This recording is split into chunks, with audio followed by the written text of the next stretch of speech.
So this is a 1979 Cessna Citation 550, registration number November 819 Kilo Romeo. So it's a twin jet airplane with a configuration of up to potentially 13 seat capacity. We don't believe it was configured for 13 people today.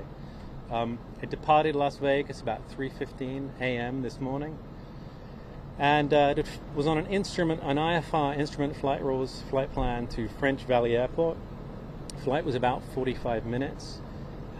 However, shortly before landing, a marine layer began to envelop the area with low ceilings and visibilities. The pilot reported to air traffic control that he was going to perform a missed approach, which generally happens when a pilot can't see the runway environment. Air traffic control then provided the pilot with a clearance to perform the public missed approach, and then cleared the airplane to return for landing again. Airplane crashed about 500 feet short of runway 18, which was appeared to be the original intended landing runway. Debris field was about 200 feet long. Most of the airplane, with the exception of the tail, was consumed by fire. 6 people on board, and all were fatal. So we plan on spending the next 1, possibly 2 days on scene, then recovering the airplane to a secure facility where we'll continue the investigation. We have representatives from the FAA here. We'll also have representatives from Cessna and Pratt & Whitney, the airframe and engine manufacturers, on scene tomorrow. Preliminary report should be in about 14 business days, and then a final report generally takes anything from 12 to 18 months. So, if you have any questions. Tell us about the people on board. Yeah, so I don't have names for you. The coroner will release names, but we don't have. We know that one of them was a certified commercial pilot, and he was sitting in the pilot's seat. The rest of the week, we don't have any information on them right now. We're still working. They were all adults. Oh, all adults, yeah. All adults. What do we know about the plane? Was it privately owned, or was this run by a commercial jet business? It appeared to be privately owned. It's something that's going to take us a few days to work out exactly who owns it, though. Was this a scheduled flight at 3:15? Wasn't a scheduled flight, no. How does that work? How can a plane take off at 3:15 in the morning? So you can, if you're non-scheduled, you can fly an airplane and anytime you want, take off and land, as long as the airport is open and allows for you to take off and land at that time, which this airport was. Then there's no restrictions on when you fly. Can you talk about the marine layer and the instrument approach and how they're related and how that works? Yeah, so when you fly on an instrument approach, you're not going by reference to the outside of the airplane. You're flying with reference to the inside instruments on the airplane. It appears that the weather was at the minimums for landing at that airport, so the visibility and ceilings allowed for a landing, but it was right on the minimums. There was no ATC inside? Or? ATC inside the... There are no traffic controllers here? Not here, no, sorry. No, not at that time, no. Not at that time of night. So they're landing on their own. They were talking to air traffic control, TRACON, but not local controllers here. Does that make a difference? Would it have made a difference if there was air traffic control here?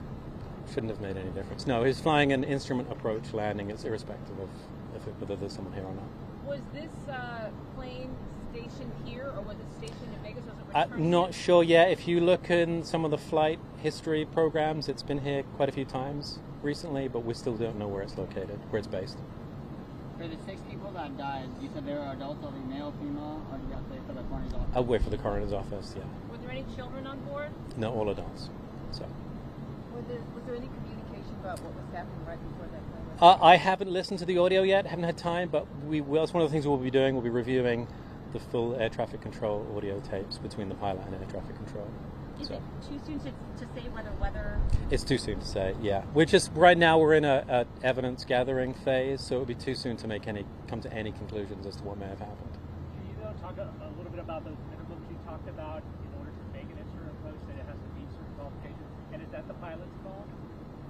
It is under this circumstance. I believe it was showing half-mile visibility and about 300 feet overcast. I believe the minimums for this airport are that. So that's what the weather was: 500 feet visibility and 500 feet overcast. Yeah. It would have been half a mile visibility. I'm sorry, and 300 feet overcast is what the weather was, and that appeared to meet the minimums for that instrument approach. And if it doesn't meet that minimum, then you're not supposed to land. Yeah. This Yeah. is the second fatal crash near this airport in a matter of days within a week. Is the NTSB concerned about safety of this Again, airport? they could be completely unrelated. It's early days. It's too early to really make any judgment or correlation between the two. So. And what was the experience of the pilot? So I don't have experience level now. I know that he had a commercial pilot's license, multi-engine commercial pilot's license. We need to get access to his logbooks and his records to really go into a little bit more detail with that. But this jet was capable of seating up to 13 people? It was capable. We don't think it was configured for 13. It can be anything from 6 to 13 people. Yeah. What are the next steps in terms of this investigation? What are you guys doing right now? So we're documenting peripheral evidence on scene, so that's basically documenting the scene as far as we can, gathering witness statements, looking at security video, and our plan is to just examine as much as we can on scene before it gets damaged, as it invariably does when it gets removed. And then we'll remove it to a secure facility the next couple of days, and it'll be laid out in a far more forensic environment. We'll have a far better opportunity to look at it in more detail. Is that a widespread debris field? How much time do you think it's going to take to collect all To the collect an evening, afternoon, not too long. I mean, hopefully we can do it tomorrow. I suspect it might take an extra day. But the airport was closed most of the day. The airport's now open. So. Okay. No, the airport's open. So. And this runway was clear for that airplane to land here. It was large enough for the airplane to land Yeah. here. Yeah, and it landed here multiple times before. So yeah. Okay. We good? All right. Thanks a lot.